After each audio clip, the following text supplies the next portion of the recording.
Salut et bienvenue sur ce tuto Facebook Ads. Dans cette vidéo, je vais te montrer étape par étape la structure de campagne qui a permis de générer de la croissance et de la rentabilité auprès d'une trentaine de clients que j'accompagne. Si tu veux lancer tes premières campagnes méta en évitant les erreurs de débutants, tu es au bon endroit. C'est parti. Alors nous voilà maintenant sur le Business Manager de chez Meta. Le Business Manager, c'est le gestionnaire de publicité. C'est donc là où toute la magie opère. C'est là où on va créer et optimiser les campagnes publicitaires. Donc ce qu'on peut voir au premier coup d'œil, c'est qu'on a trois onglets qui s'offrent à nous. Premier onglet, campagne. Deuxième onglet, ensemble de publicité et publicité. Les campagnes, c'est là où vous allez mettre votre objectif de diffusion. Quand on clique sur le bouton créer, on va voir qu'il y a plusieurs objectifs qui nous est proposé. Objectif de notoriété, de trafic, d'interaction. De prospect, c'est des campagnes qui ont pour but de récupérer des coordonnées de prospects bien établies, donc qu'on aura ciblé en amont. C'est des campagnes qui fonctionnent bien en B2B, mais aussi en B2C, et je compte faire une vidéo à ce sujet-là. Une campagne de promotion d'application, et enfin, la campagne de vente, c'est là où on va se concentrer aujourd'hui. Donc voilà. Ensuite, on a les ensembles de publicité. Les ensembles de publicité, c'est là où on va faire notre ciblage. C'est là où on va choisir en fonction des intérêts, en fonction des habitudes de consommation, ou en fonction des audiences qui auront déjà interagi avec la marque. Et pour finir, les publicités. C'est ici où on va connecter tout l'univers créatif. Donc c'est les images, c'est les vidéos, les carousels, les collection ads. C'est ce que vous voyez lorsque vous faites cibler par les publicités sur Instagram et sur Facebook. Ce que je vous propose, c'est qu'on commence par créer une campagne de vente. Donc là, on a deux configurations qui nous est proposée. Une première configuration qui est dite Advantage Plus, c'est une campagne totalement dynamique où l'algorithme Meta va choisir sa diffusion lui-même. De notre côté, on a très peu la main dessus. C'est une nouvelle campagne qui a de très bonnes performances, mais qui nécessite d'engranger un peu de data. Moi, de mon côté, j'aime tout de même faire des campagnes dites manuelles, donc des campagnes, moi, de mon côté, je vais choisir je vais choisir la cible, je vais choisir l'audience, et je vais commencer à structurer tout ça. Donc, j'appuie sur suivant. Donc, on va voir plusieurs étapes pour la structuration de la campagne. Première étape, et pas des moindres. Ça peut paraître anodin, mais une bonne nomenclature va vous permettre de gagner du temps dans l'analyse et aussi d'éviter de vous mélanger les pinceaux. Donc, ce que je vous propose, c'est en amont choisir une nomenclature bien précise par campagne, par ensemble de publicité et par publicité. Donc là, ça va être une campagne qui a pour but d'aller chercher des clients qui ne connaissent pas du tout la marque ou qui n'ont pas encore acheté. Donc ça fait une campagne d'acquisition. Voilà, nommée ACQ et F2G, c'est le nom de l'agence, c'est le nom de mon agence, donc j'aime bien la signer comme ça. Ensuite, les catégories publicitaires spéciales. On ne va pas s'y intéresser, mais brièvement, si par exemple c'est une agence immobilière ou vous êtes un acteur parmi des produits de services financiers, emploi, logement, enjeux social, électoral ou politique, vous n'avez pas le choix de cocher ces cases-là et vous allez avoir votre ciblage qui est assez restreint et c'est assez dommage. Ensuite, détail de la campagne. Donc, type d'achat enchère, on ne touche pas. Objectif de la campagne, ce qu'on a vu précédemment. Là, c'est l'objectif de vente. Publicité de catalogue Advantage Plus. C'est la possibilité de mettre en avant de manière dynamique des produits et ou des services, mais c'est surtout des produits auprès d'une cible assez chaude pour du retargeting, ou une cible qui, d'après Meta, est très pertinente. C'est des campagnes qui sont assez poussées, mais qui peuvent être très très efficaces. Là, aujourd'hui, on ne va pas le mettre. Le budget de campagne Advantage Plus. Donc là, en fait, ça dépend comment vous voulez vous organiser. Si vous préférez mettre le budget au niveau de la campagne ou au niveau des ensembles de publicité. Donc, comment c'est fait? On a la campagne qui va avoir plusieurs ensembles de publicité. Si jamais on met le budget au niveau de la campagne, Meta va choisir combien il va allouer de budget par ensemble de publicité. Ça ne va pas être, ça va pas être réparti de manière égale. A contrario, pour un budget au niveau de l'ensemble de publicité, on appelle ça des campagnes ABO, à l'inverse de CBO. À ce niveau-là, pour les ABO, c'est nous-mêmes qui allons mettre un budget. Moi, de mon côté, je suis plutôt cette école, vouloir encore une fois tout maîtriser et avoir la main un peu sur tout. Donc, je vais garder le budget au niveau de l'ensemble de publicité. Donc, je vais laisser cette case décochée. Ensuite, on a des campagnes dites A/B test, des campagnes test, c'est des campagnes de laboratoire, qui vont vous permettre de tester différentes campagnes, différents ensembles de publicités, différentes publicités, avec certains petits détails différenciants. C'est des campagnes qui sont poussées, qui sont intéressantes, mais lorsque le compte est mature. On clique sur suivant. Maintenant, on est au niveau des ensembles de publicités. Donc, comme je vous l'ai dit précédemment, la nomenclature, très important. Aujourd'hui, on va communiquer pour un client qui vend des vêtements de sport, particulièrement pour les femmes. Donc, on va aller chercher l'intérêt. On va noter intérêt et on va aller chercher l'intérêt Gymshark. Vous allez voir comment on fait par la suite. Le lieu de la conversion, le site internet, mais on peut le faire sur des apps, destination de messages, appels, etc. Nous, de notre côté, c'est le site internet parce que l'idée, c'est de déclencher une vente. Objectif de performance, maximiser le nombre de conversions. On a la possibilité de maximiser le nombre de vues de page de destination. Ça peut paraître pertinent, si jamais vous mettez après une campagne de reciblage, de retargeting avec des personnes qui ont vu ces pages de destination. Mais malgré tout, l'algorithme Meta maintenant est assez puissant pour connaître les habitudes de consommation. Donc, on va vouloir maximiser le nombre de conversions et faire surtout de la performance via cette campagne-là. L'ensemble de données, c'est le pixel. C'est ce qui va vous permettre de connecter votre back-office ou celui de votre client à votre Business Manager Meta. C'est très important. Il faut être sûr qu'il soit bien connecté. Dans ce cas-là, moi, ça n'est pas le cas parce que c'est un pixel test. Mais voilà. Enfin, les événements de conversion. Donc, comme je vous ai dit, Meta et son algorithme connaît extrêmement bien les habitudes de consommation de chacun. Et au niveau des objectifs, si jamais on s'amuse à mettre des objectifs d'ajout au panier, qui pourraient être très pertinents pour les récupérer de la data parce qu'on va aller chercher la dernière étape avant la conversion, donc ajouter au panier. Ça va permettre d'engranger pas mal de data et faire travailler après les newsletters, le CRM avec des mails de panier abandonnés. Ça peut être pertinent, mais par contre, il faut garder dans la tête que on veut faire des achats, on va se concentrer sur l'achat. En parallèle, ça peut être pertinent de mettre un petit peu de budget sur l'ajout au panier et voir un peu comment ça prend au niveau des campagnes d'achat. Parfois, ça va permettre d'augmenter les points de récurrence, augmenter les points de contact. Et aujourd'hui, on se concentre sur l'achat. Donc là, vous voyez, configurer une conversion, le pixel n'est pas connecté, c'est totalement normal. Objectif de coût par résultat.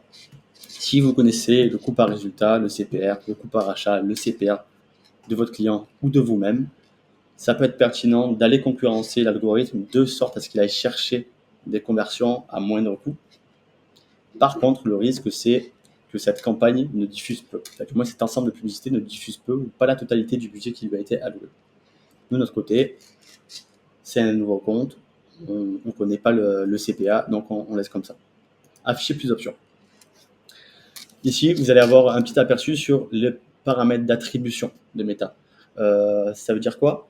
Tout simplement, ça va permettre de savoir à quel moment la donnée est récupérée et considérée comme un achat, comme on peut le voir ici. Donc, si une personne a vu votre publicité et au bout de 7 jours, si une personne a cliqué sur une publicité et au bout de 7 jours, elle achète, Meta va se l'attribuer. Mais par contre, au bout de 8 jours, Meta ne va plus se l'attribuer. Et de même au niveau des vues, donc au bout de 1 jour, vues actives, donc c'est au niveau des vidéos, et vues simples, c'est au niveau des vidéos aussi, mais au niveau des images. Contenu publicitaire dynamique. C'est, comme son nom l'indique, assez dynamique. On n'a pas forcément la main sur ce qui se passe, on ne sait pas forcément ce qui se passe aussi.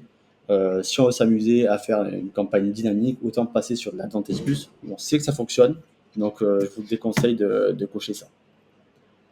Le budget et le calendrier, on a le choix de choisir un budget quotidien ou un budget au global. Je vous conseille de mettre un budget au quotidien parce que le but, c'est de diffuser en continu. Mais par contre, si vous voulez promouvoir un produit ou votre client veut promouvoir un produit, il y a un portefeuille bien précis pour ce produit pour tester. Donc, admettons 500 € pour voir si ça fonctionne. ça peut être pertinent de mettre un budget global et de mettre 500 €. Par contre, il va falloir mettre un date de début. Donc là, si on ne touche pas, ça va être maintenant. Donc aujourd'hui, on est le 5 février. Et surtout, une date de fin.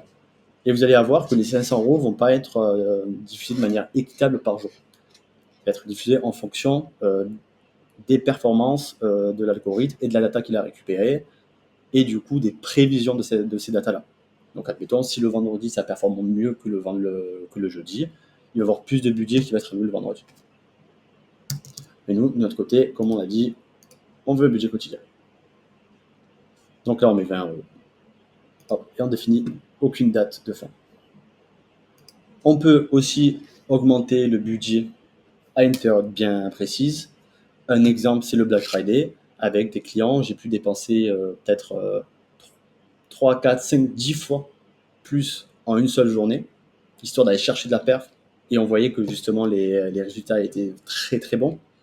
Dans ce cas-là, ça peut être pertinent. On sait que pendant le Black Friday, ça va cartonner. Autant y aller et laisser l'algorithme commencer à dépenser davantage. Mais moi de mon côté, encore une fois, j'aime bien le faire moi-même. Enfin, le contrôle de l'audience. Donc là, le lieu inclus, donc c'est le lieu sur lequel vous allez diffuser. Vous avez la France, mais vous pouvez avoir plusieurs lieux. Par exemple, l'Allemagne. Mais vous pouvez aussi avoir des endroits beaucoup plus larges, sud continent, Afrique. Et aujourd'hui, on va se focaliser sur la France. Ensuite, une fois qu'on clique sur masquer les options, on voit l'âge minimum qui est de 18 ans. On peut modifier si jamais notre produit, admettons, a un panier moyen assez élevé. Ça peut être pertinent de se dire que les personnes de 18 ans n'ont pas forcément de budget. Mais on va le voir qu'on peut le faire à un autre endroit. On peut faire ce choix à notre endroit. Exclure ces audiences personnalisées. Donc là, c'est très très important pour ce type de campagne qui est dite campagne d'acquisition, où le but c'est d'aller chercher des personnes qui ne connaissent pas du tout la marque, ou du moins qui n'ont pas acheté. Il y a des personnes qui vont exclure la totalité des visiteurs. Il y a des personnes aussi, et surtout, c'est là aussi plus important, qui vont exclure la totalité des acheteurs. Donc là, vous demandez à votre client d'aller extraire la base de données de tous les acheteurs. Vous pouvez le connecter des bases de données de manière dynamique avec Shopify ou avec Klaviyo. Ou sinon, on passe directement au niveau des audiences, mais là, il va falloir les créer. Donc moi, de mon côté, je n'ai pas créé les acheteurs. On peut le voir, juste visiteur 32. Donc, je vous montrerai après comment faire pour créer une audience. Mais du coup, l'idée, c'est d'exclure les acheteurs. La langue sélectionnée, on veut que ce soit des Français. On ne veut pas que ce soit des touristes. Autre technique qui peut être très pertinent et très intéressant, si vous ou votre client souhaitez aller toucher des Français à l'étranger, vous pouvez par exemple aller chercher les expatriés qui sont en Allemagne et qui sont français. Donc, un exemple, vous voulez vendre des produits locaux, typiquement français, à des expatriés. Ça peut être une bonne idée de ciblage. Donc, vous allez chercher le pays dans lequel vous voulez diffuser et vous allez sélectionner la langue française. Et au final, du coup, toutes les personnes qui auront leur application en français verront votre publicité. Hop, on remet France. Suggestion d'audience, Audience Advantage Plus. Donc c'est là où c'est très intéressant, c'est là où on va commencer à s'amuser et c'est là où on va voir pourquoi on a donné cette nomenclature. Donc audience personnalisée. Donc si jamais vous voulez faire une campagne de retargeting qu'on va faire un peu plus tard, c'est à ce niveau-là que vous allez pouvoir l'intégrer. Ou si jamais vous voulez faire des campagnes dites similaires, vous allez choisir par exemple les visiteurs des 30 derniers jours. Vous voulez créer une audience similaire. Meta va analyser ce qui s'est passé parmi ces visiteurs 30 derniers jours et va aller chercher une audience très similaire. On va pouvoir choisir en termes de pourcentage le degré de similitude et on va pouvoir toucher ce genre de ces personnes-là. Ça peut être très pertinent dans des campagnes, mais moi de mon côté, d'après ce que j'ai vu parmi toutes ces années, les campagnes intérêt et les campagnes dites broad, donc sans intérêt, où on laisse l'algorithme faire lui-même sa sauce et son bouillon, ça fonctionne mieux. Du coup, l'âge, comme je vous ai dit, vous n'êtes pas forcément obligé de restreindre euh, à la diffusion, comme on le voit juste au-dessus, l'âge minimum. Mais par contre, vous pouvez faire cette configuration ici, et c'est peut-être même mieux, parce que vous allez pouvoir choisir aussi un âge maximum. Donc là, on va aller chercher des 25-55. On a dit que le but, c'était de promouvoir des produits de sport. Donc des personnes qui ont assez de budget, assez d'argent pour pouvoir acheter nos produits, mais des personnes qui ne sont pas trop âgées pour pouvoir faire du sport et être très actifs. Le genre, on a dit que c'était un public surtout féminin, donc on va mettre femme. Et le ciblage avancé, Gymshark. Et là, ce qu'on va voir, c'est que l'algorithme va capter toutes les personnes qui s'intéressent à la marque Gymshark ou qui pourraient potentiellement s'intéresser à cette marque-là et va commencer à diffuser auprès de cette audience-là. Donc on peut voir que la taille de l'audience est estimée à entre 47 000 et 55 000. Des fois c'est plus, des fois c'est moins. On pourra s'amuser à ce niveau-là. Mais on va dire que on est plutôt dans la moyenne, c'est ouvert. Ce qu'on peut faire, c'est qu'on peut mettre plusieurs audiences à la fois, plusieurs ciblages avancés, plusieurs intérêts à la fois. On appelle ça un stack d'ailleurs. Par contre, je ne le conseille pas forcément dès le début, si le compte est neuf. L'idée, c'est d'aller tester plusieurs ensemble, plusieurs intérêts. Et dès lors où on voit ceux qui fonctionnent, on va pouvoir les regrouper. Si on fait le travail inverse et que les résultats sont moyen bons ou mauvais, on ne va pas savoir de quel intérêt ça vient. Et du coup, ça ne nous permet pas d'avoir assez de recul à ce niveau-là. Définir davantage, ce qu'on peut faire aussi, c'est qu'on peut faire un mix entre les personnes qui s'intéressent à Gymshark et les personnes qui aiment les légumes. Donc là, c'est quelque chose d'un peu plus poussé. Ça restreint pas mal l'audience. Moi, de mon côté, je m'y attelle pas. Je le fais pas forcément, mais ça peut être aussi pertinent de le faire. On peut enregistrer l'audience sur le 2. Bénéficiaire et payeur. Donc là, on va mettre un nouveau nom. L'idée, c'est de mettre le nom de votre client ou de vous-même, de votre marque. Donc là, c'est le nom Unchained. Ensuite, les placements. Les placements, c'est tout simplement là où on va voir votre publicité, que ce soit en réel, que ce soit en story, que ce soit sur Facebook, sur Instagram, sur Messenger, etc., etc. Vous avez la possibilité de modifier un peu tout ça. Donc là, maintenant, on va commencer à créer les publicités elles-mêmes. Donc, comme je vous l'ai dit précédemment, la nomenclature, très très important.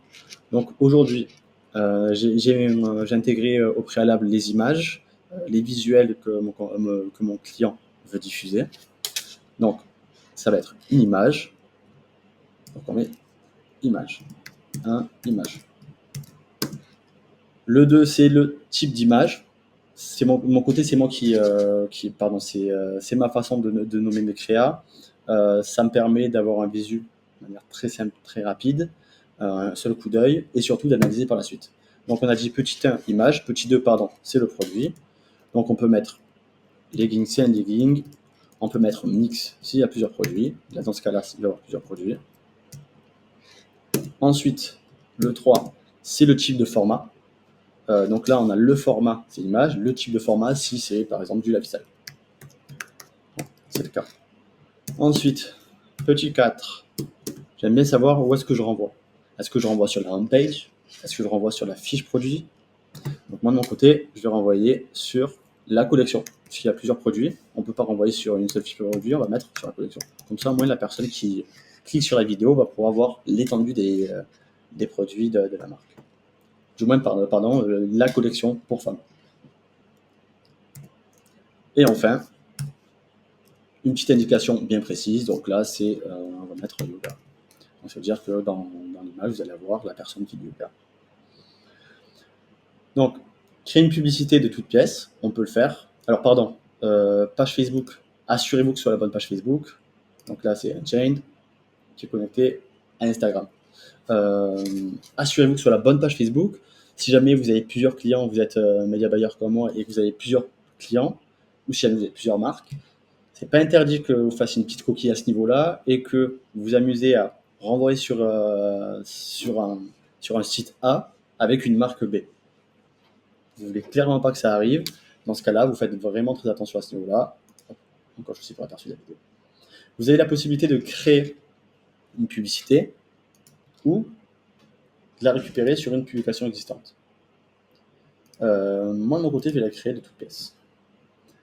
Ensuite, pour les formats, comme on a pu le voir en haut, ça va être une image ou vidéo, flexible, je le coche très peu, image vidéo, carrousel, ce que vous pouvez voir, c'est que c'est plusieurs images qui se suivent, donc vous connaissez sûrement les carousels. La collection ad, vous avez dû la voir, c'est souvent une grosse image avec un petit carrousel en dessous. Donc une image principale avec plusieurs petites images, souvent 3 ou plus. Vous avez possibilité de cliquer dessus et être emmené sur une fiche. De notre côté, on ne va pas mettre de collection ads. Publicité multi-annonceur. C'est dès lors où en fait votre publicité, souvent en story, voire même tout le temps en story, est mélangée avec d'autres publicités. Donc par exemple, c'est comme on a dit une sorte de carrousel en story. Donc on a marque A, la personne appuie une première fois pour skipper la pub, marque B, elle skip une deuxième fois, marque C, etc. etc. Donc, est-ce qu'on veut le mettre ou pas? Moi, je ne suis pas trop fan, donc je désactive. Il y a la possibilité aussi de programmer la diffusion d'une ad. Si par exemple vous avez la sortie d'un produit tel jour, vous programmez, vous faites ça en amont et vous le programmez. L'URL du site internet. Donc là, faites bien attention, encore une fois, mettre le bon URL. Donc là, on va aller, hop, hop, on va mettre l'URL, on va aller sur collection avec la collection, donc ça va permettre de renvoyer sur la page collection. Pardon. Contenu publicitaire. Donc là, publicité image.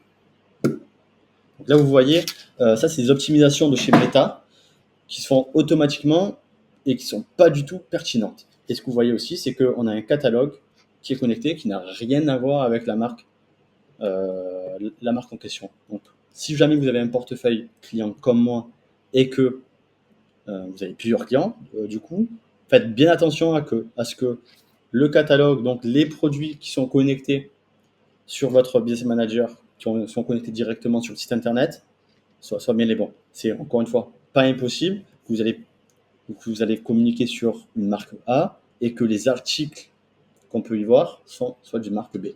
Donc là, on fait vraiment bien attention. Hop, on met non associé. Et voilà. Du coup, les articles du catalogue n'apparaissent pas. C'est une optimisation qui peut être bien, mais encore une fois, faire vraiment très attention. Donc, si j'ai la possibilité, je ne vais pas le faire aujourd'hui, mais si j'ai la possibilité, je peux mettre le catalogue de ma marque, faire en sorte que on a l'image, et de temps en temps, selon le bon vouloir de Meta qui va tester et analyser les résultats, ça va s'afficher ou pas en termes de publicité. Aussi, on a des liens vers le site, les side clicks, on appelle ça. Ce qu'on peut voir, c'est que ça se met automatiquement en fonction de l'URL qui a été mis précédemment. Hommes, femmes, accessoires, affiliate club, etc. Ça ne nous intéresse pas du tout. C'est pas du tout optimisé. Donc on clique là, on supprime et ça supprime tout seul.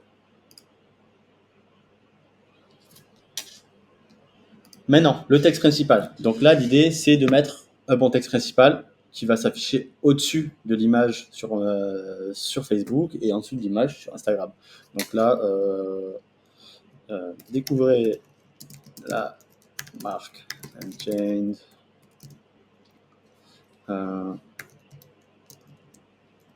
Créée par des athlètes pour des athlètes. Donc, ça, c'est une idée de texte un peu plan-plan, mais l'idée, c'est de optimiser un peu ça. Vous avez la possibilité aussi d'ajouter plusieurs textes. Moi, de mon côté, je ne le fais pas. Pourquoi? Parce que ça peut m'arriver de modifier les textes et on peut le faire de manière groupée. Par contre, si jamais on a plusieurs textes principaux, on ne peut pas le faire ou il risque d'avoir des petits coquilles, des bugs d'affichage sur Meta. Donc, de mon côté, je reste sur un seul texte principal. Le titre, c'est bien pour mettre des biais psychologiques, de la FOMO. Donc là, par exemple, on peut mettre produit, édition limitée, et un petit emoji. Donc l'idée, c'est de ramener un peu de FOMO, capter l'attention, et une description aussi. Ce qu'on peut faire, par exemple, c'est que souvent, des clients ou des marques, pardon, pour le premier achat, ils proposent un code promo. Ce promo s'appelle souvent First 10. Donc vous tapez First 10 et on le verra. Vous pouvez mettre, encore une fois, plusieurs titres et plusieurs descriptions aussi. Le call to action, là, très important, on va mettre acheter. On clique sur suivant. Et là, du coup, on peut voir que tout le mot connu est ici. Il y a Instagram et il y a aussi celui que j'ai mis moi-même. Donc l'idée, c'est qu'on va mettre celui-ci. Donc on a dit qu'on avait nommé la créa yoga. Donc là, activer le contenu multimédia flexible. Je décoche, je vais le faire moi-même. Alors, là, ce qu'on peut voir, c'est qu'il y a marqué carré. L'idée, c'est d'adapter le format à l'endroit où il est diffusé. Donc là, si c'est du feed, c'est souvent carré, mais aussi en 1350 x 1080. Donc c'est pas forcément carré, c'est le nouveau format feed de Insta qui s'adapte très bien d'ailleurs sur Facebook. Moi, je conseille de le faire, on voit davantage d'images et c'est mieux. Si jamais vous voulez pas, on peut faire ça, mais par contre, il va falloir recadrer. L'idée d'avoir le logo, mais par contre, comme ça en carré, c'est un peu moins long, on voit un peu moins la créa, donc on va laisser en original. Vous avez la possibilité d'adapter en format vertical aussi, mais vous voyez que c'est pas forcément le mieux. Donc l'idée, c'est de soit le faire vous-même, soit demander à quelqu'un de remplacer et de créer une image adaptée. Mais par contre, très important, il faut avoir le même produit, le même type, exactement la même créa. Donc là, on voit qu'il y a une petite différence, mais qui est minime au niveau de la localisation du wording. Ça n'a pas forcément d'impact, mais l'idée, voilà, c'est d'avoir le même wording, d'avoir le même texte, d'avoir la même image, qui est tout simplement adaptée au format. Le format horizontal, c'est pas forcément très important, donc on n'est pas forcément obligé de l'adapter. Maintenant, les optimisations qui nous sont proposées, encore une fois, par Meta. Ça peut être très pertinent, mais par contre, c'est à prendre avec des pincettes et il ne faut pas tout désactiver. Donc là, encore une fois, même problématique. Si j'avais activé cette optimisation, on pouvait voir que marque A, marque B, c'est notre marque. Donc, il ne faut surtout pas l'activer. Animation avec l'IA, pour moi, c'est pas forcément encore au point. Ça va être un jour. Ça peut fonctionner pour des formats type backshot, donc des formats qu'on voit souvent sur une fiche produit. Nature morte, le produit est posé comme ça peut être intéressant. Là, actuellement, ça l'est pas. Alors attention, là, vous allez devoir cliquer sur les autres améliorations actives pour vous assurer que ça soit bien fait ou pas, que ça soit bien connecté ou déconnecté. Donc, ajouter des superpositions d'un premier abord, ça peut être pertinent. En fait, c'est lorsque votre titre ou votre texte principal ou votre description apparaissent sur l'image. De notre côté, on a fait l'effort avec le travail de la créa de le mettre directement. Donc, on ne veut surtout pas. Et surtout, en fait, on n'a pas forcément la main sur où est-ce que c'est, quel type de police, etc., etc. Et en termes d'image de marque, c'est pas la folie. Retouche visuelle, c'est des petits filtres qui ne nous intéressent pas. Musique, on a la possibilité de mettre des musiques, mais souvent c'est aléatoire. Et c'est des musiques libres de droit. Donc on désactive. Par contre, amélioration du texte, ça c'est totalement pertinent. En gros, Meta va analyser le placement de votre titre, de votre texte principal et de votre description, vont les remplacer, va mettre l'un à la place de l'autre et voir ce qui fonctionne le mieux. Donc ça peut être pertinent, on le laisse. Vous allez voir aussi une adote. Là, la totalité n'apparaît pas, c'est dommage, mais on a aussi d'autres optimisations possibles. On clique sur terminer. Ce qu'il faut faire, donc là, vous voyez à quoi ressemble ma créa en format feed. On voit que c'est bien. En format story, on voit que c'est nickel aussi. Sur Facebook,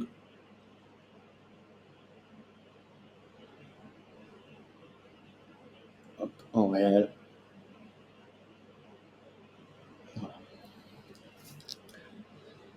Donc on voit que le texte principal apparaît ici, le titre apparaît ici, le code promo apparaît ici.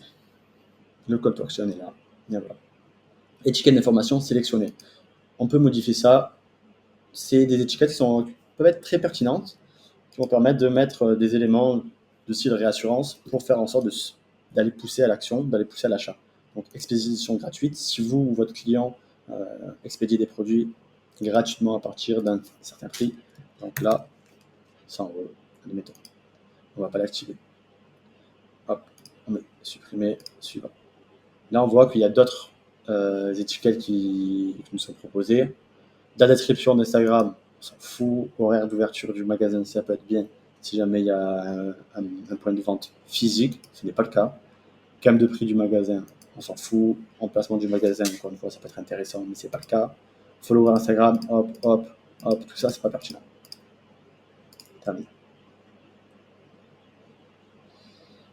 Catalogue de test AB. Ça, encore une fois, c'est pour faire de l'AB testing, de voir si une créa fonctionne mieux qu'une créa B. Donc, Meta va choisir une audience, va le splitter en deux. 50% de l'audience va être affectée sur le test A et 50% sur le test B. Et en fait, ça va permettre d'éviter d'avoir des superpositions d'audience. Donc, une personne va pouvoir voir la créa et la créa B. Donc là, non. On va savoir qu'elle est exclue. Que si jamais la personne voit la créa A, elle ne verra pas la créa B. De notre côté, on ne peut pas le faire. Mettre vos codes promo à la une. Donc là, on avait dit qu'on avait le code promo, First 10. Voilà. Contenu publicitaire, Advantage Plus. Donc là, c'est ce qu'on a vu précédemment, c'est les améliorations. Donc vous vous souvenez, de notre côté, on avait juste sélectionné les améliorations de texte. On voit que Meta est très têtu et va leur faire vraiment très attention à ce niveau-là. Déjà, premièrement, vous assurez qu'il n'y ait pas l'article de catalogue parce que souvent il y a un petit mix, il y a un petit mélange. Et aussi, voir ce qui nous a pondu. Donc, amélioration de texte, ça on l'avait vu, c'était OK. Quand on reclique dessus, on voit qu'il y a des choses qui sont rajoutées. Commentaire pertinent, ça peut être bien si jamais le commentaire est pertinent, il sera mis en avant. La social proof, c'est toujours agréable, c'est toujours très important. Par contre, ajuster la luminosité et le contraste, ça ne l'est pas. On veut maîtriser l'image de marque. La langue, ça on ne touche pas, mais voilà, encore une fois, si on veut diffuser dans une langue bien précise. Donc là, petit message d'erreur, pardon, c'est bien de le voir. Si jamais votre pixel n'est pas connecté ou n'est pas correctement connecté, vous allez avoir ce petit message d'erreur et vous allez avoir aussi le petit point rouge à ce niveau-là. Donc là, on sait que c'est pas connecté. Vous avez possibilité aussi de créer des événements sur l'application. De notre côté, on ne fait pas de promotion sur l'application. Et ensuite, paramètres de l'URL. Donc ça, c'est très important. C'est un bout de code qu'on peut intégrer. Et avec des outils d'analyse type Google Analytics, on va pouvoir voir de quel achat a généré, de quelle publicité via quel ensemble de publicités via quelle campagne a déclenché un achat. Donc c'est pour l'analyse, c'est plutôt très important. Je conseille de le mettre et je ferai une vidéo à ce sujet. C'est un bout de code qu'on peut trouver très facilement. Je le mettrai aussi en bas de la vidéo. Donc là, publier. Donc là, admettons que la campagne soit publiée. J'ai pas mis mon moyen de paiement, c'est normal, c'est pour ça que ça ne fonctionne pas. Mais bon, on a notre première créa qui est publiée. Si jamais on va en créer une nouvelle, on va pas s'amuser à aller sur créer et tout refaire à la mano. L'idée, c'est qu'on peut dupliquer, tout simplement. On duplique. Hop. Donc là, on vérifie bien, ça n'a pas bougé. Si jamais, encore une fois, c'est les mêmes produits ou c'est la même gamme et qu'il n'y a pas forcément de différence entre les deux créas, enfin, du moins de différence en termes de marque, en termes d'image, etc., on peut garder le même wording, donc le même texte principal, le même titre, la même description, on aura juste à modifier à ce niveau-là. Donc là, image. Donc on se souvient bien, catalogue non associé, URL de la source, on ne veut pas, texte, il est bon. Et là, on va mettre la nouvelle créa. Donc, en format carré, enfin du moins en format feed, remplacer en format story.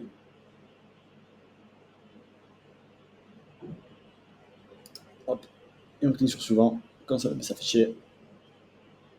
Une petite technique, pardon, quand on a vu que les optimisations, même si vous les décochez, il y en a d'autres qui se rajoutent. On coche une première fois. Sur toutes les optimisations, on décoche les optimisations. Et là, en fait, on est sûr que c'est totalement décoché. Et de notre côté, on va pouvoir aller chercher les optimisations qui nous intéressent. Terminé.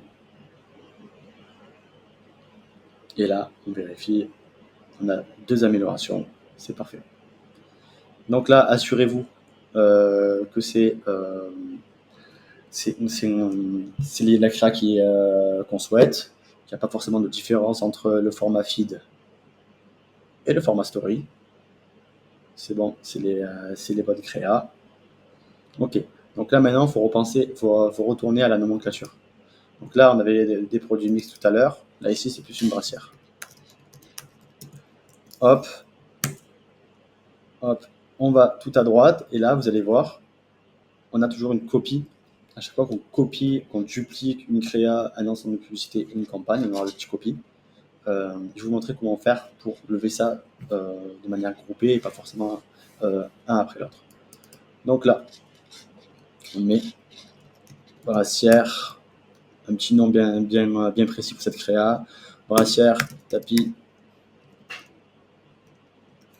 et tapis yoga. Évidemment, on ne vend pas le tapis de yoga, mais bon, c'est juste pour se rappeler que c'est cette créa qui a ce nom. Et aussi, du coup, bien faire en sorte que cette créa, cette nomenclature soit propre à cette créa, de sorte à faire de l'analyse après par la suite. Collection. Donc là, on va renvoyer directement sur la fiche produit.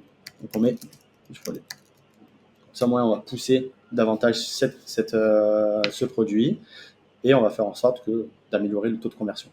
Donc là, je ne le fais pas moi-même, mais on va pouvoir changer l'URL et faire en sorte du coup d'envoyer sur la fiche produit. Non, je ne vais pas le faire, moi c'est comme si j'avais fait.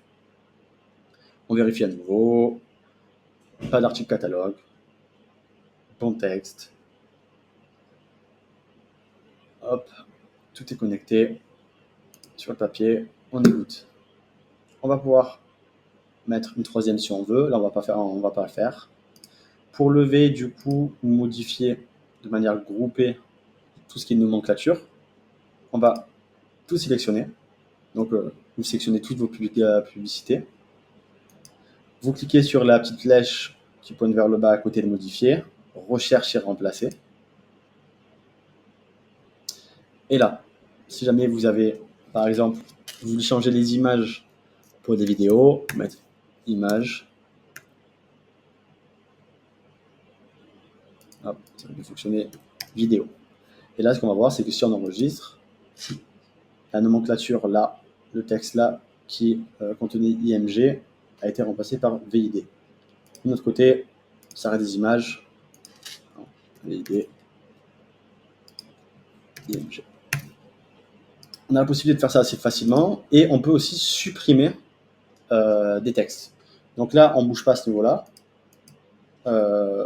Pardon, on récupère à ce niveau-là, copie, mais par contre, on ne modifie pas à ce niveau-là. Donc en gros, le texte copie va être supprimé, enregistré dans le brouillon. Et là, quand on regarde, il n'y a plus de copie. Donc c'est parfait. Donc dès lors où vous avez fait vos vérifications, tout est OK, vous cliquez sur vérifier et publier. Je ne peux pas le faire de mon côté parce que je n'ai pas mis les moyens de paiement. Donc on a une première campagne d'acquisition avec un seul ensemble de publicités et avec 2 créas. Donc dès lors où on a mis toutes nos créas, l'idée c'est de ne pas forcément faire de modification entre les créas d'un ensemble de publicités, mettre tous les créas qu'on a, qu'on détient, dans toutes les mêmes, dans tous les ensembles de publicités. Donc dans ce cas-là, dès lors où on a un ensemble de publicités, on peut le dupliquer et faire le même travail que pour les publicités. On duplique. Et là, on va partir sur une audience broad. Je vous en ai parlé précédemment. Donc, l'idée, un broad, c'est quelque chose de global.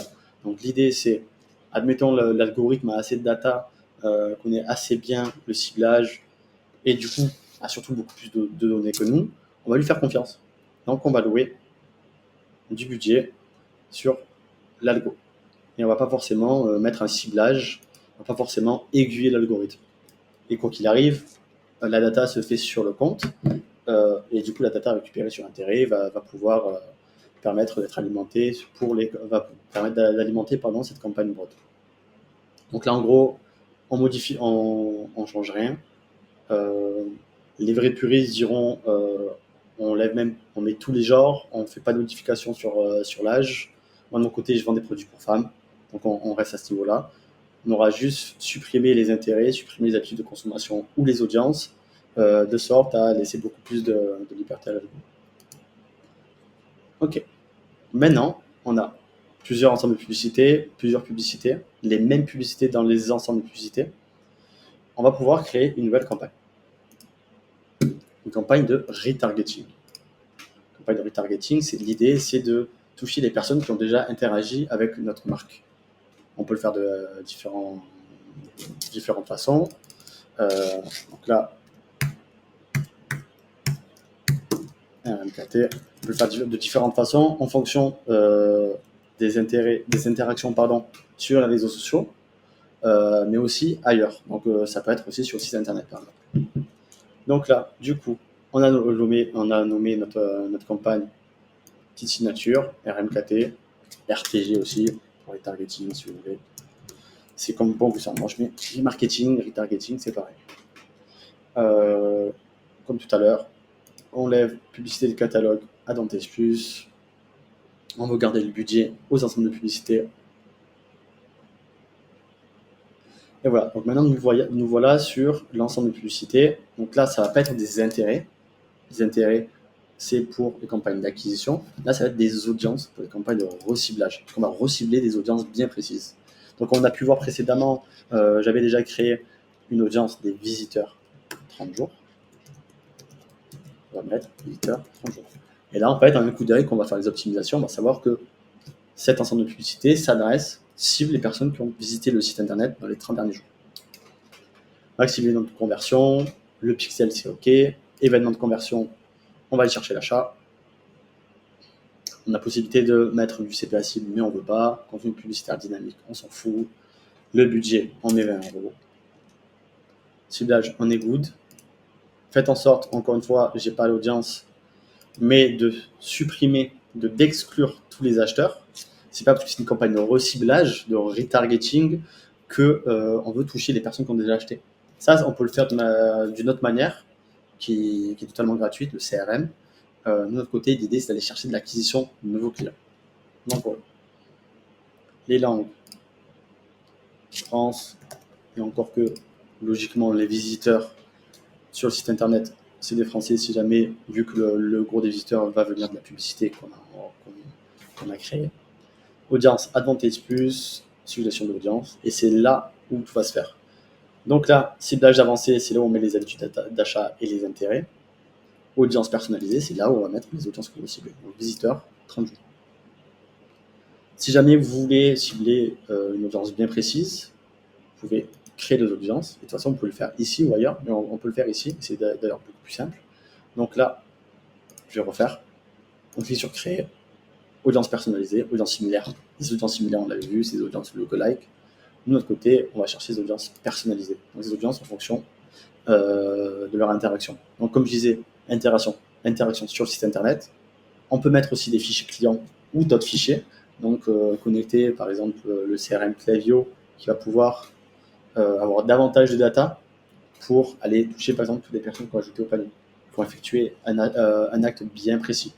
On peut faire via le catalogue, l'activité de l'app, si jamais on a une application, source méta. Donc si une personne a vu par exemple une vidéo de les 25% des vidéos des personnes qui ont vu plus de fois la vidéo de manière plus longtemps possible. Formulaire prospect si on amène à récupérer le prospect, etc. Compte Instagram, page Facebook, un nom sur Facebook. Nous, de notre côté, on va aller chercher le site internet, comme on dit. Et là, ce qu'on va faire, on va profiter. Donc, hop. Donc là, moi, de mon côté, je suis quand même assez restreint parce que le pixel n'est pas connecté et les événements, du coup, n'ont pas été récupérés, ne sont pas créés. Et par contre, on aurait pu avoir les acheteurs. Et donc là, on aurait mis acheteur. On aurait pu créer acheteur en fonction du coup des personnes, toutes les personnes qui ont effectué un événement achat. Hop. On aurait mis la rétention de l'audience, donc c'est des 30 derniers jours. On ne peut pas aller au-delà de 180 jours, donc on a mis 180 jours. Toutes les personnes qui ont acheté dans les 180 derniers jours, qui a été capté par Pixel, peuvent être exclues. Là, de notre côté, on va aller chercher les visiteurs des 7 derniers jours. Et on va mettre visiteurs 7 jours. Et créer audience. Et là, vous voyez qu'on a créé une audience de toute pièce. Terminé. Et donc là, on a la possibilité du coup de créer notre ensemble, notre audience pour les visiteurs 30 jours. Là, on va rester là sur les 30 derniers jours. Hop. On supprime.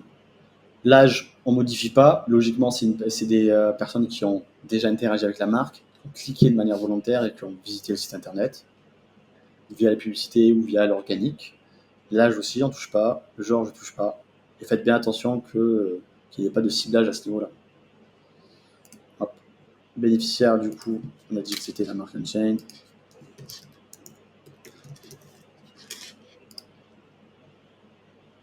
Placement, du coup, là, on n'avait pas vu précédemment. On a tous les placements. Donc, placement manuel. Moi, je vais laisser encore une fois, donc je vais laisser faire l'algo, mais on a la possibilité d'avoir le placement manuel. Donc là, si jamais vous ne voulez pas être sur First Network, Messenger, c'est tellement pertinent d'ailleurs. Si vous voulez publier qu'en story, donc qu'en format du coup vertical, format story réel, ou qu'en format feed, vous avez la possibilité aussi. Moi, de mon côté, je ne conseille pas. On peut avoir des idées bien arrêtées, mais qui ne s'avèrent pas forcément le reflet de la réalité. Je m'explique. Ça m'est arrivé plusieurs fois que des clients me disent mon audience, elle n'est pas sur Instagram, elle est sur Facebook. Je veux que tu cibles seulement les personnes sur Facebook. Je disais que non, on va laisser quand même l'algorithme faire sa sauce son bouillon. On va voir ce que ça donne. Du coup, j'ai pas fait d'exclusion. J'ai laissé un placement de manière Advantage Plus, donc totalement dynamique. Et avec les années, avec les mois et les années, on a pu voir qu'en fait, il y avait des achats qui étaient déclenchés sur Instagram et qui concurrençaient totalement en termes de rentabilité, en termes de coût par achat, Facebook. Donc au final, c'était plutôt intéressant de faire ce test. Donc ce que je vous propose, c'est de laisser ça. Quoi qu'il arrive, Meta va aller chercher là où vous allez avoir le plus de conversions possible. Donc, il ne va pas s'amuser à dépenser 80% du budget sur Facebook si seulement 20% du chiffre d'affaires est généré sur Facebook. Donc, il faut optimiser en fonction de la data qu'il récupère et tout ça. Donc, on clique sur suivant. Hop, Unchained. Hop, hop, importation manuelle. Tac, tac, tac, tac. Donc là, on fait le même travail que tout à l'heure. Ou sinon, ce qu'on peut faire, donc je vais en profiter. Donc là, on va aller sur. On va pas enregistrer celle-là, on va repartir.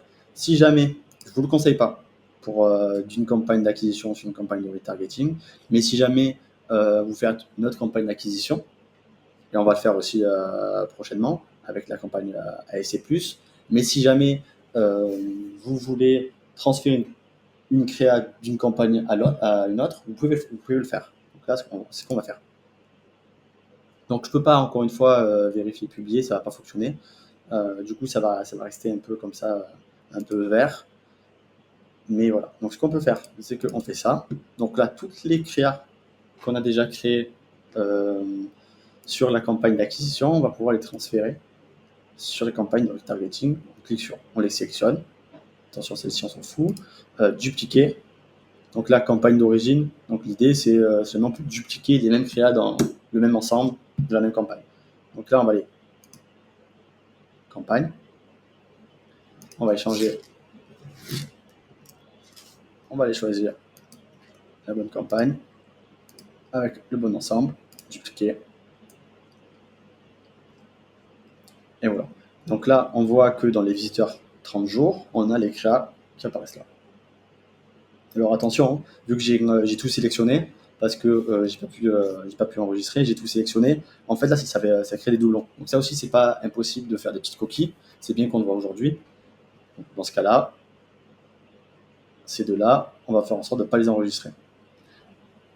On sait de toute façon que, voilà, celles-ci, on décide de ne pas les enregistrer. Ensuite, comme vous vous souvenez, du coup, on a le copy, on ne veut pas qu'il y soit dans la nomenclature, on veut une nomenclature bien claire, bien précise. Copy, enregistrer dans les volumes. Et là, les tirés copy disparaissent. Donc là, c'est la possibilité de faire ça, ou sinon, vous pouvez le faire à la mano. Comme je disais, je déconseille. L'idée, c'est 2 campagnes avec des objectifs bien spécifiques, bien précis et totalement différents. On a une campagne d'acquisition froide, une campagne de reciblage, une campagne qui cible une audience plus ou moins chaude. Donc, les personnes qui vont être reciblées ne veulent pas voir les mêmes créas, mais aussi, on ne s'intéresse pas de la même manière à une personne qui ne connaît pas du tout la marque, à une personne qui a montré une volonté ou du moins un intérêt auprès de la marque. Dans ce cas-là, il va falloir mettre en avant des éléments de réassurance, de sorte à réassurer, lever tous les points de friction et faire en sorte que la cible achète. Donc c'est pour ça que dans une campagne d'acquisition, on peut partir sur des visuels un peu plus larges. Sur les campagnes dites de remarketing, retargeting, il faut des créas avec par exemple de la social proof, donc des avis clients, une notation de la TripAdvisor, mais aussi des éléments plus intrinsèques au produit. Donc là, par exemple, on a communiqué sur une brassière notamment. On peut mettre une brassière qui s'adapte à toutes les morphologies, brassière en coton 100% bio, etc., etc. Donc c'est à vous de voir un peu au niveau de l'audience ce qui fonctionne le mieux. Là, de côté, on n'a pas fait, mais l'idée, c'est ça. C'est avoir des créas pour une campagne d'acquisition froide et avoir des créas de réassurance pour une campagne de ciblage d'audience chaude ou plus ou moins chaude. Donc là, on a les 3 campagnes. On va créer une 3e campagne si on souhaite. C'est pas forcément obligatoire. L'idée, c'est d'avoir au moins ces 2 campagnes. C'est totalement obligatoire. On peut en créer une 3e, une campagne d'Advantage Plus. Donc là, vous vous souvenez, c'est des campagnes géré plus ou moins à 100% par l'algorithme. De notre côté, on va pouvoir mettre quelques petits signaux, mais c'est l'algo qui cible du moins comme il souhaite. Par contre, de notre côté, on va pouvoir s'amuser à décocher ou cocher une créa si elle fonctionne pas.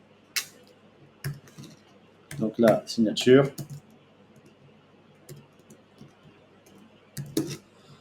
On la note SC+, et vous allez avoir 0% acheteur. Donc là, comment ça fonctionne? On a la possibilité de mettre une catégorie, comme on l'a vu précédemment. Donc, toujours pareil, on ne s'y intéresse pas, mais si jamais vous êtes une agence immobilière, logement. Possibilité de faire publicité catalogue Advantage Plus. Donc, assurez-vous d'avoir le bon catalogue. Nous, on ne veut pas. Vente catalogue, du coup, c'est supprimé. Lieu de conversion, site internet. Maximiser les conversions. On ne peut pas maximiser la valeur de conversion, maximiser les conversions. C'est génial. L'ensemble de données, le pixel, c'est bon. Événement de conversion, c'est bon. Configurer des audiences. Et là où tout se fait. Donc, on peut faire en sorte de créer des audiences, les personnaliser à ce niveau-là. Donc là, en fait, je ne peux pas le faire moi de mon côté parce que le pixel n'est pas connecté. Mais vous allez pouvoir créer des audiences des personnes qui ont déjà interagi avec votre marque, mais qui n'ont pas acheté. Donc l'idée, c'est de pouvoir les cibler. Et on va pouvoir aussi définir les personnes qui ont déjà acheté. Donc mettre le fichier client via le pixel, c'est pas le mieux, mais surtout avoir un fichier client qui peut être connecté, soit qu'on upload tous les mois, soit qui est dynamique en étant connecté par exemple sur Shopify ou sur Klaviyo. Donc l'idée, c'est de le renseigner. Et ensuite, donc là, je ne peux pas le faire, mais on va pouvoir donner, voilà. Donc là, on ne peut pas. mais on va pouvoir donner, entre guillemets, en pourcentage l'allocation budgétaire des clients. Si par exemple je veux faire 10% de mon budget à des personnes qui ont déjà acheté, je peux mettre 10%. Moi de mon côté, encore une fois, on reste focus sur le fait que c'est l'acquisition de nouveaux clients, donc on met 0% là. Donc là, on aurait juste à cocher, mettre 0%. Date de début, etc. etc. Planification budgétaire, ça on connaît, ça on l'a vu. Bénéficiaire, très important. Nouveau. Agent. Donc, logiquement, hein, pour le coup, c'est pas le cas, mais logiquement, ça s'enregistre après, vous n'aurez pas à le faire à chaque fois. Hop, suivant. Donc là, les publicités ne sont pas encore créées, donc on n'a pas forcément la possibilité d'importer directement, mais vous allez avoir des suggestions à ce niveau-là. Publicité existante, aucune publicité suggérée pour le moment. C'est sur suivant. Et donc là, on voit, hop, du coup, ce qu'on peut voir, c'est qu'on passe de la campagne directement à la publicité. Donc là, vous voyez, c'est la campagne. Il n'y a pas d'ensemble de publicité. En fait, du moins, on ne la configure pas. On va pouvoir l'avoir par la suite, mais on ne la configure pas. Donc ça veut dire que c'est Meta qui va choisir lui-même en fonction des détails qu'on lui a donnés ici. Donc là, on peut créer directement la publicité. C'est super mal foutu, vous allez voir, c'est pas la folie. Donc, ce que je vous propose, c'est on crée comme ça, on clique sur publier, dès que c'est fait. Et par contre, logiquement, je dis bien logiquement, les campagnes d'acquisition, les créas de la campagne d'acquisition froide devraient fonctionner sur la SC+.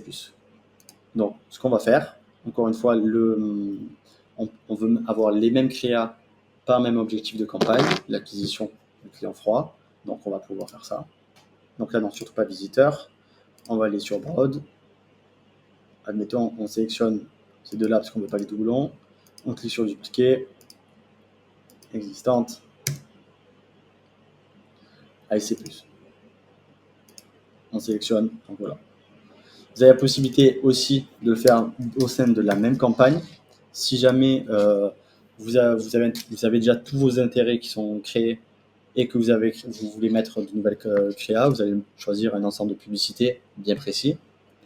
Et ensuite, dès que vous allez vouloir dupliquer ces créas, campagne d'origine, ça va être du coup sur l'ensemble. Campagne existante, on s'assure que c'est la bonne campagne. Et là, vous voyez, on avait cliqué sur Broad, on sélectionne celle-là, ajouter tous les ensembles, et on resupprime après l'ensemble de publicités sur lesquelles on a créé déjà les créas. Donc en fait, si jamais je ne supprime pas ça, ça va créer des doublons. Donc là, je supprime. Là, on n'a qu'une, mais par contre, on a la possibilité de toutes les mettre. Et ça ne sera pas une par une. Donc ça permet de gagner pas mal de temps. Et on peut mettre aussi plusieurs copies. C'est pas pertinent, mais il y a plusieurs copies. Et là, ce qu'on voit aussi, c'est que laisser ça coché, c'est la social proof, sur la publicité Gymshark, la publicité qui est dans l'intérêt Gymshark. On va avoir les mêmes réactions, même nombre de réactions et les mêmes commentaires sur le blog. Donc c'est plutôt cool. Donc on laisse cocher, dupliquer.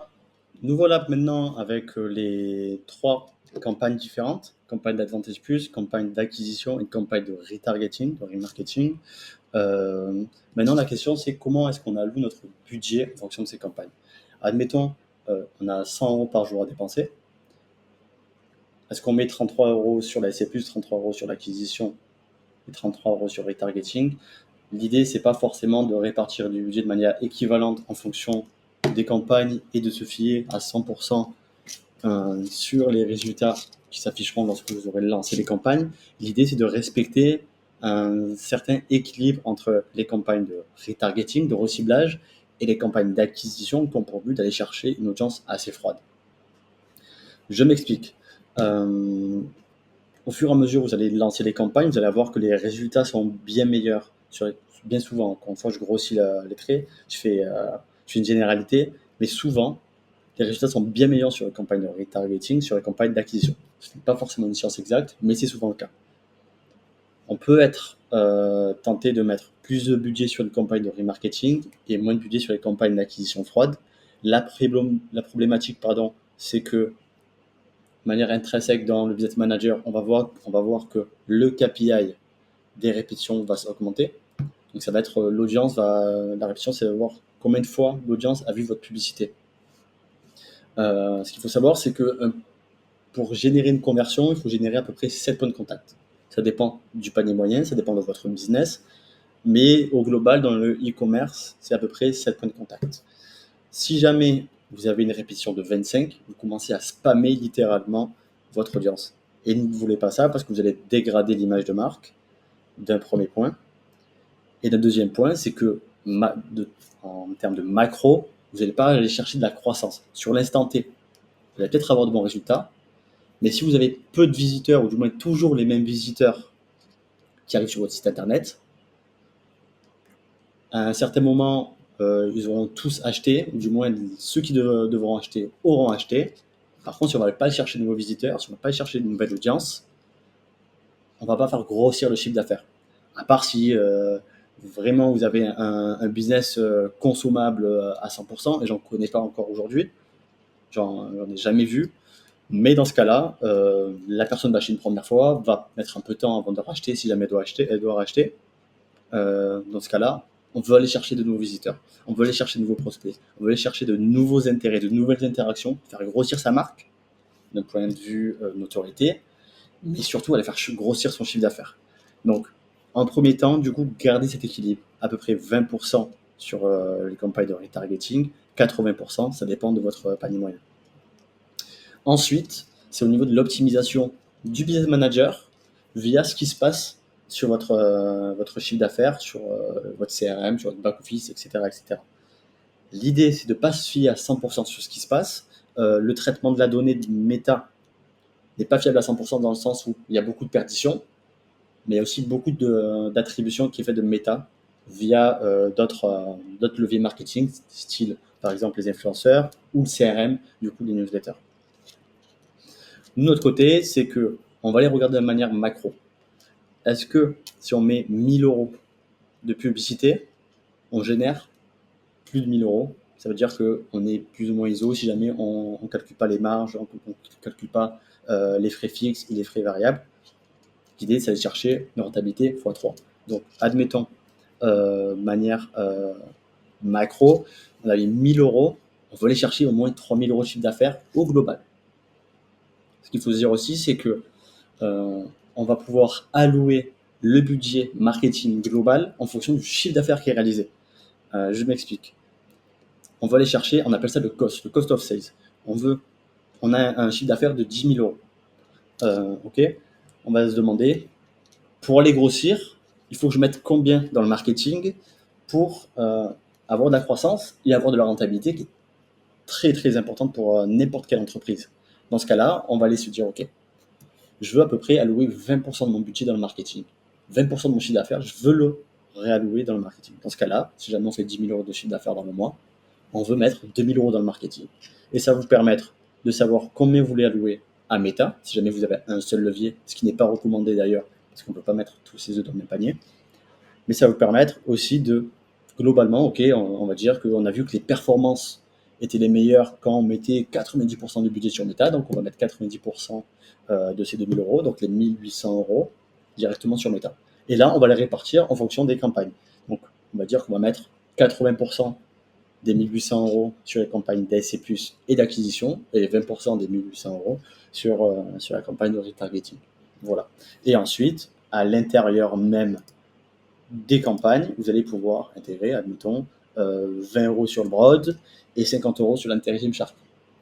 C'est pas impossible. L'idée, c'est de ne pas mettre ses œufs dans le même panier, encore une fois, tous ses œufs dans le même panier sur un seul intérêt, de faire varier les intérêts, faire varier aussi très bien les créatives, ne pas activer qu'une seule créative, ne pas totalement désactiver. Aussi, il faut faire attention à ça. Très important, c'est peut-être un peu trop technique, mais ça peut être pertinent de l'aborder. C'est que si jamais vous activez toutes vos créatives, vous avez un budget de, admettons, 50 euros par jour, vous activez 10 créatives, on va dire que du coup, le budget va être plus ou moins, encore une fois, ça dépend de l'algorithme et de son bon vouloir et de la pertinence. Du coup, du moins, le budget va être dilué en fonction de toutes ces créas, donc les 10. Donc, il va peut-être avoir 1 euro par-ci, 2 euros par-là, etc., etc. Le problème, c'est que Du coup, on va mettre beaucoup plus de temps pour dépenser suffisamment pour aller chercher d'achat. Donc, sur les créas, on va voir qu'il y aura peu de dépenses, mais sur l'ensemble de publicité et sur la campagne, on va voir qu'il y aura beaucoup plus de dépenses. Et dans ce cas-là, en fait, c'est que peut-être que si jamais on a un gros budget, admettons, allez, 1000 euros par jour, et on segmente bien, on a à peu près 300 ou 400 euros sur un ensemble de publicité, ça peut être pertinent d'avoir plusieurs créas actives. Mais par contre, il va falloir voir ça sur le long terme. Et du coup, j'en profite. Comment est-ce qu'on optimise ces campagnes? Euh, du coup, d'un point de vue purement business manager méta, comment est-ce qu'on optimise? Sur quelle timeline, pardon, on regarde. Moi, ce que je fais, c'est que je m'habitue à l'attribution méta sur le clic. Vous vous souvenez, l'attribution, c'est à quel moment méta juge pertinent de s'attribuer la conversion. 7 jours au niveau du clic, 1 jour au niveau de la vue. Moi, de mon côté, je vais mettre sur 7 jours. Donc là, c'est sur les 7 derniers jours. Ça se fait automatiquement. On peut se mettre sur les 14 derniers jours. On peut se mettre sur les 30 derniers jours. Moi, de mon côté, toutes mes optimisations au global se font sur les 7 derniers jours. Après, j'ai des clients qui dépensent jusqu'à 2000 euros par jour. Donc là, évidemment, les tendances sont plus rapidement. Il y a beaucoup plus d'impact sur le chiffre d'affaires si jamais une publicité ne fonctionne pas, un ensemble de publicités ne fonctionne pas. L'impact va être beaucoup plus visible si jamais les jours à venir ne sont pas les meilleurs. Enfin, les jours précédents ne sont pas les meilleurs. Dans ce cas-là, je peux réduire cet espace-temps. Donc on va regarder sur les 3 derniers jours en incluant aujourd'hui. C'est pas impossible. Mais ça, c'est lorsque vous avez un gros budget et surtout un panier moyen plus ou moins moyen. Si jamais on a un panier moyen à 500 euros, donc là, il va falloir faire preuve beaucoup de flexibilité aussi en fonction des clients ou en fonction de votre marque, du chiffre du panier moyen, etc., etc. Mais par contre, ce qu'on se dit, c'est que on reste sur 7 jours, on adapte si jamais il n'y a pas d'achat et que votre panier moyen est trop élevé, on peut adapter sur une période plus longue. Par contre, si on dépense beaucoup sur un panier moyen entre 100 et 150 euros, avec à peu près 2000 euros par jour, là, on peut passer sur du 3 jours. Ou si jamais il y a une grosse tendance, les soldes, le Black Friday, donc là, on peut regarder sur le jour même, évidemment. Mais par contre, ça demande d'être assez flexible, s'adapter assez facilement. Donc, on optimise sur les 7 derniers jours. Enfin, dernière étape, et après, je pense qu'on est bon, les KPI, les métriques qu'on veut regarder. Donc là, moi, de mon côté, c'est mes métriques à moi, mais on va souvent être envoyé sur ces métriques-là. Ça va bien fonctionner. Non, hop, configurer. Donc voilà, il y a des métriques qui sont prédéfinies, etc. Performance et clic, diffusion. Pour moi, c'est pas forcément pertinent de suivre les métriques, les colonnes dites populaires de chez Meta. Donc là, on retourne sur colonne, diffusion. Donc là, on a utilisé récemment, donc c'est moi qui les utilise de manière fréquente, les populaires, découvrir d'autres pré-réglages, colonnes. Ça, on ne regarde pas. On va aller directement sur personnaliser les colonnes. Et du coup, votre travail d'optimisation se fera à travers des KPI bien précis en fonction de votre objectif. Là, l'objectif, c'est générer des achats. Donc, on va aller chercher des KPI qui sont très pertinents pour l'achat. Donc déjà, dans le budget, on sélectionne le budget. Ensuite, on va mettre, donc là c'est classique, hein, montant dépensé, montant dépensé. Après, du coup, on va mettre coût par achat, ou CPR, ou coût par résultat, pardon. Coût par résultat, on peut l'avoir là, sinon on peut mettre coût par achat. C'est plus ou moins pareil si l'objectif de la campagne est achat. Par contre, si l'objectif de la campagne est ajout panier ou prospect et que vous, de votre côté, vous regardez les achats, si vous mettez coût par résultat, ça va vous afficher du coup le coût pour l'événement choisi. Donc ajout panier, mettons coût par ajout panier. Là, de notre côté, on veut coût par achat, donc on va mettre coût par achat. Donc là, on clique sur achat et on voit, on a total. On va tous les utiliser. D'abord, on va mettre coût, total et valeur. On décoche ça, c'est pertinent. Donc on aura le coût par achat, la dépense pour générer un achat au global. Admettons, on a dépensé 1000 euros et on a fait 3 ventes, ben, le coût par achat sera de 33,33 €. Le nombre d'achats, du coup, ça sera du coup 3 ventes. Et la valeur de conversion sera le chiffre d'affaires généré au global par Meta sur les campagnes et sur l'intégralité du Business Manager, mais on peut le regarder aussi sur l'ensemble de publicités et les publicités. Donc le chiffre d'affaires généré par Meta. Ensuite, on va parler de la rentabilité. Dans ce cas-là, on va regarder le ROS, Retour of Ad Spend. Donc c'est le retour sur investissement, tout simplement. On va mettre ROI. Hop. Après, il y a d'autres métriques dites secondaires qui sont très pertinentes à avoir, à garder, notamment les ajouts au panier. Donc là, pareil, coût et total. Valeur d'ajout au panier, vous n'avez pas fait le chiffre d'affaires quoi qu'il arrive, parce que c'est des ajouts au panier, c'est pas des achats. Donc on ne met pas ça. Donc là, l'idée, c'est d'avoir le nombre d'ajouts au panier, le coût par ajout au panier en fonction des dépenses. Donc admettons, on a 10 ajouts au panier, 3 achats.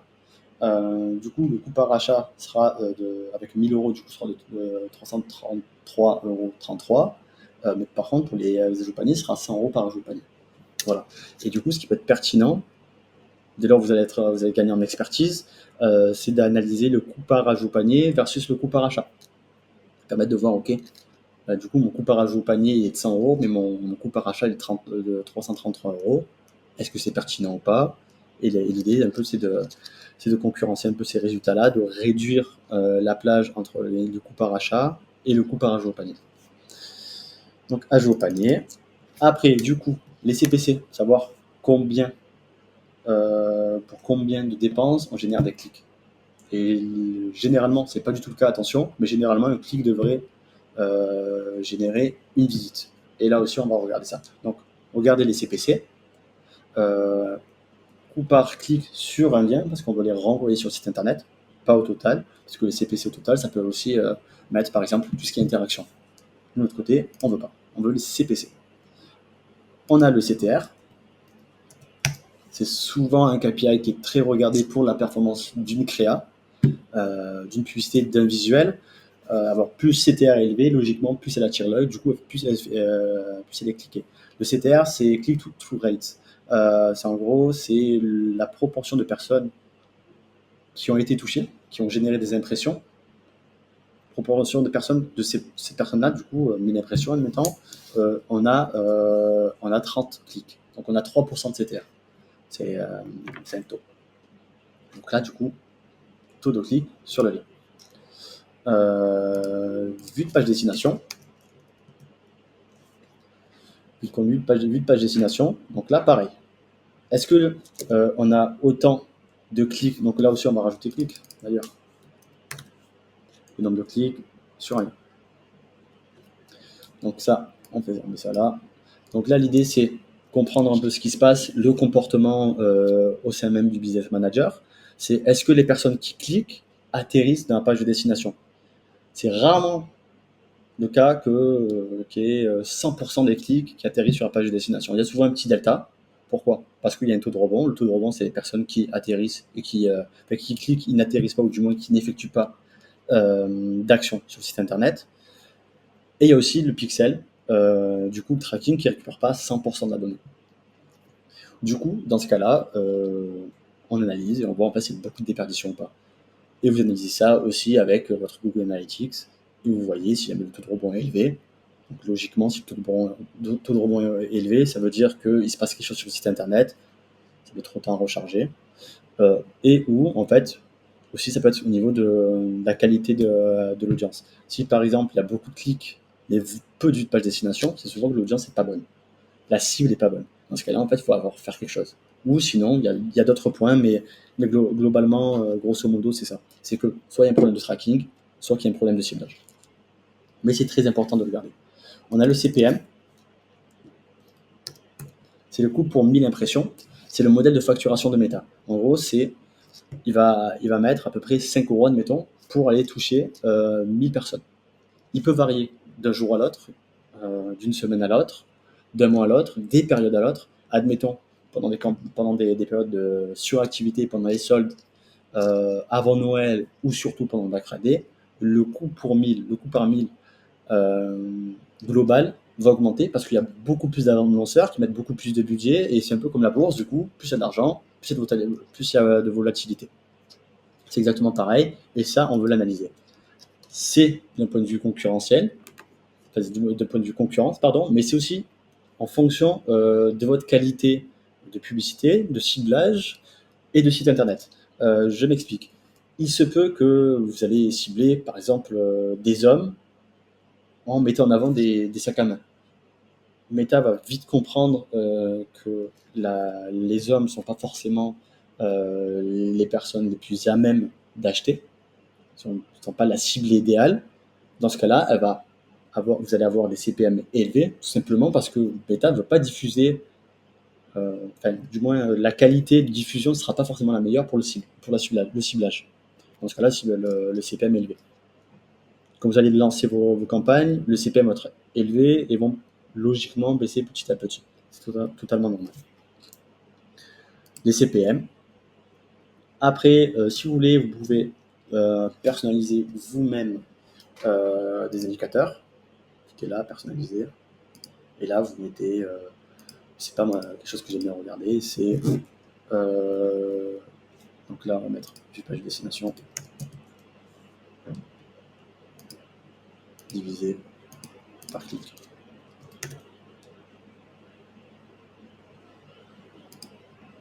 Hop. Donc, que ce soit un taux, on multiplie par 100. Et voilà. Donc là, en gros, c'est un exemple, mais j'ai créé toute pièce mon KPI qui va permettre de voir les personnes qui ont vu la page de destination versus du coup le taux de personnes qui ont vu la page de destination en fonction du clic. Ça me permet du coup, comme je disais, de voir un peu la qualité du ciblage, le tracking, le taux de rebond, etc., etc. Dans ce cas-là, on appelle ça vue de page de destination. Right.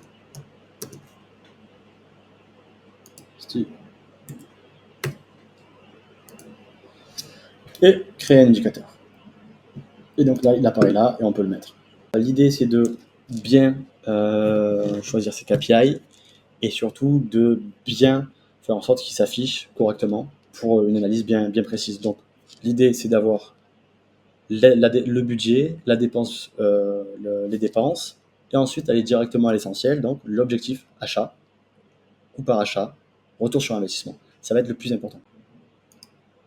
Donc là, maintenant, on a les bons KPI, ils ne sont pas mis à jour, mais c'est pas grave.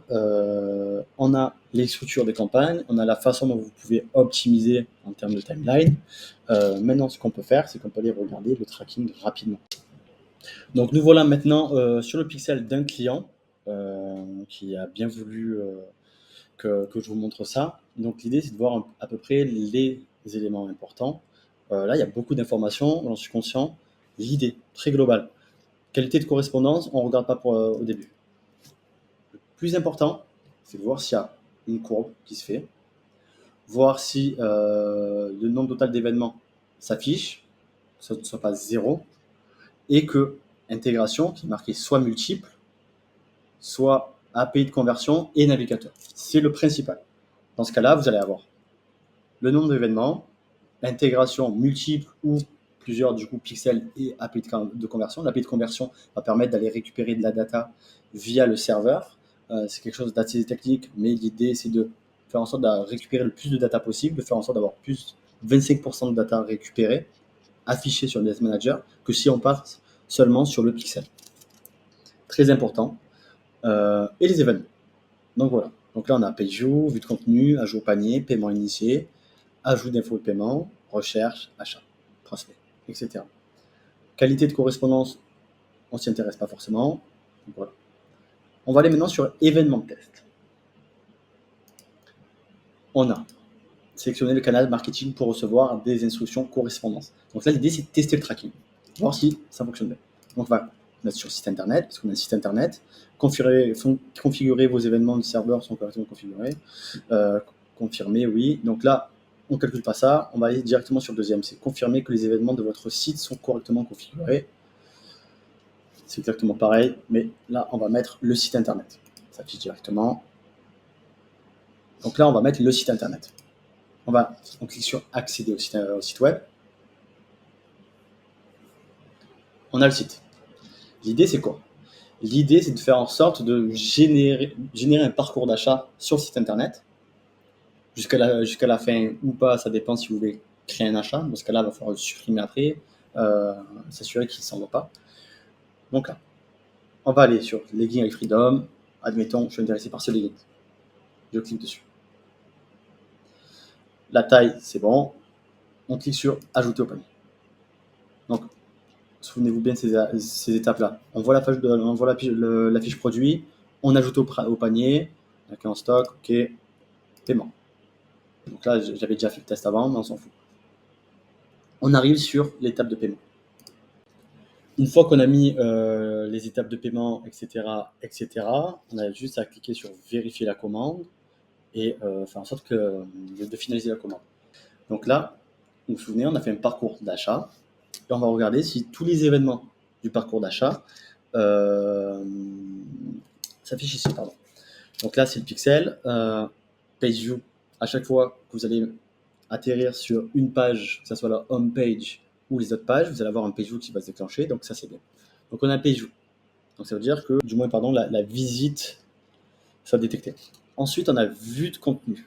Donc là, c'est dès lors où on arrive sur une fiche produit. Donc là, vue de contenu, c'est parfait. On a ajout au panier, on a paiement initié et on devrait avoir achat.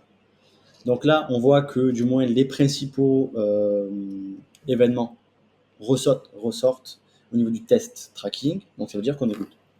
Donc évidemment, dès lors on aura créé l'achat, il faut le créer d'ailleurs. Donc vous voyez si vous annulez ou pas la commande. On veut avoir achat aussi. Dès lors où c'est good, on peut commencer à activer les publicités et tout est bon. Voilà, vous avez les clés maintenant pour créer et gérer correctement avec une bonne structure vos publicités, que vous soyez média buyer ou que vous souhaitez faire de la publicité sur votre propre marque. Si vous avez aimé la vidéo, n'hésitez pas à mettre un petit j'aime, mettre un petit commentaire et à vous abonner à la chaîne. Cette chaîne traitera sur toute la thématique du media buying. Donc si jamais vous êtes intéressé pour devenir media buyer, pour gérer de la publicité de plusieurs clients, il y a mon calendrier en bas de cette vidéo. Réservez un petit call et on discutera ensemble avec grand plaisir. Passez une bonne journée et bonne ads.